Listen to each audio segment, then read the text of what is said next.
The obvious fact that some cultures are superior defends our right to argue. Are our enemies surveilled using data that goes into our product? 100%, and I completely support that.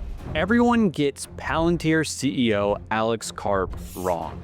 They see a CEO who deliberately makes himself controversial, who tells customers, "We've chosen sides," who built his entire business model around being mysterious and expensive. And they file him under eccentric. But that's the wrong file. What looks like eccentricity is actually strategy. Karp isn't playing the game everyone thinks he's playing. Most tech CEOs are misunderstood in ordinary ways. People over-attribute success to charisma, luck, or one good product decision. But Alex Karp is misunderstood in a stranger way. People misclassify what kind of company he runs. They reach for the wrong template entirely. They evaluate him like a consumer tech founder. He's not one. They evaluate Palantir like a data company.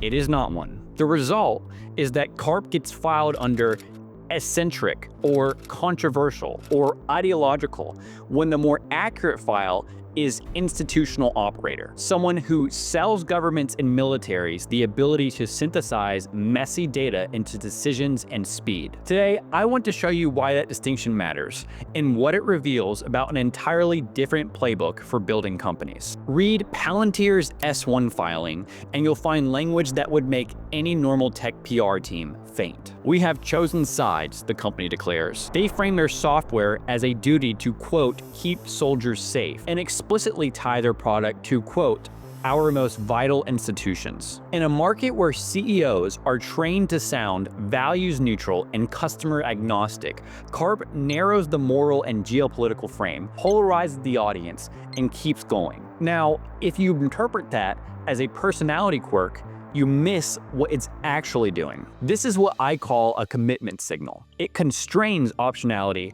on purpose. Think about what it tells institutional customers, often government or government-adjacent organizations. It tells them Palantir won't treat them as an embarrassing phase to go out of. It tells prospective employees this company won't rebrand the moment cultural climate shifts. In markets where credibility means surviving blowback, Karp is making himself legible to buyers who need partners that won't flinch. To understand why this works, you need to understand two fundamentally different kinds of software. Call it Type A versus Type B. Type A software is built for clean environments. Simple, self-serve, scalable. The customer adapts to the product. Type B is built for hostile environments. It wins by being adaptable, secure, and embedded. The product adapts to the customer. Now, hostile here doesn't mean violent. It means high stakes, high friction, high constraint.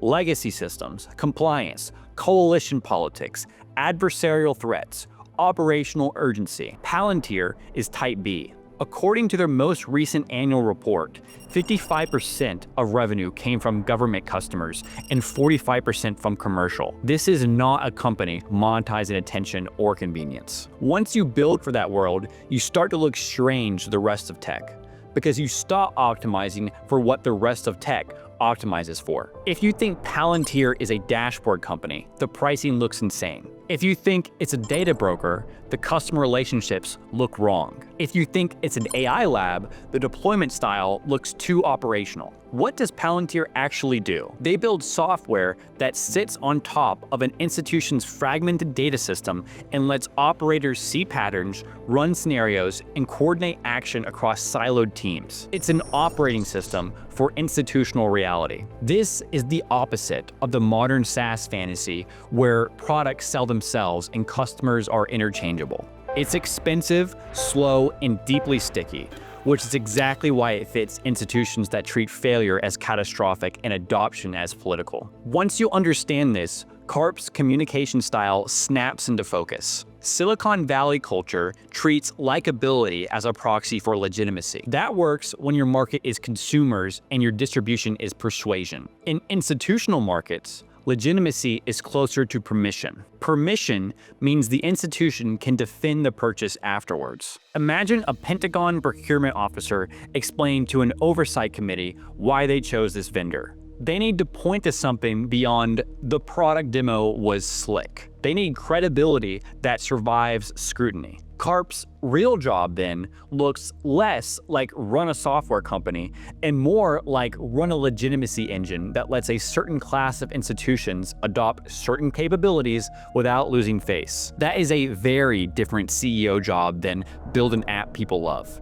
It requires different language, different recruiting, different tolerance for controversy, and different time horizons. The irony is that the very traits that make Karp hard to market to mainstream tech culture are the traits that increase trust with institutions. Institutions are allergic to vibes. They want continuity. They want commitment. Karp's refusal to sand down his worldview is part of how he sells that commitment. June 2022, Karp flies to Ukraine, the first major Western CEO to visit after the invasion. That's a commitment signal that you can't fake. It tells every defense ministry watching, this company shows up when it's dangerous to show up. So here's the bridge from Karp to everyone else. This isn't just the Palantir story. It's a template for any company or founder trying to sell capabilities, not conveniences, to institutions. The companies that win the next decade in institutional markets may look wrong through the consumer tech lens. Too serious,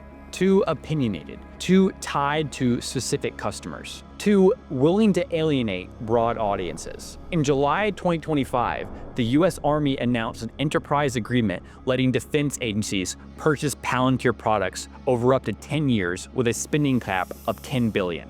That's the Army treating Palantir less like a vendor and more like infrastructure. And that outcome is downstream of every decision Karp made that looked strange through the conventional lens. Most CEOs are misunderstood because people misjudge their skill or their luck. Karp is misunderstood because people misjudge his market. When Palantir takes heat for controversial contracts, that doesn't hurt them with the customers who matter to them. It helps them. It proves to defense buyers and intelligence agencies that this company won't buckle under activist pressure. It proves that the commitment signal is real. The controversy, the polarization, the refusal to soften his worldview.